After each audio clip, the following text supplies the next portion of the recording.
Make baju warna kuning lanang inisial ED cuman pacak tertunduk lesu saat jalani pemeriksaan polisi karena terlibat perkara maling sepeda punya tetanggonya bernama Supranto di Jalan Dr. Insinyur Sutami Kalidoni. Lanang yang sudah 3 kali masuk penjara ini sudah melakukan aksinya sama rewangnya TO yang masih DPO. Tersangka dewek sudah melakukan aksinya pas pemilik rumah lagi pergi.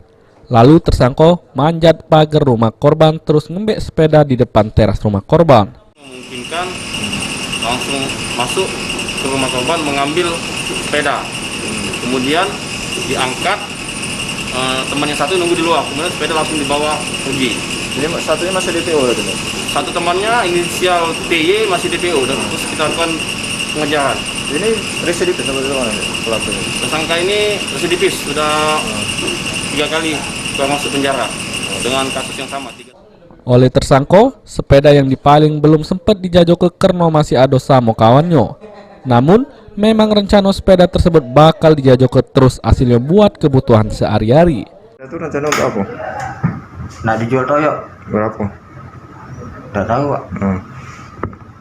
Lalu dijual belum? Belum ya. Kamu diajak siapa awalnya? Toyok. Kau residipis, rekono tuh bang? Akibat perbuatannya, Ede harus ngeringkuk jeru sel tahanan Polsek Kalidoni, sedangkan TO masih jeru pengejaran polisi. Abidin Ruanto, PAL TV.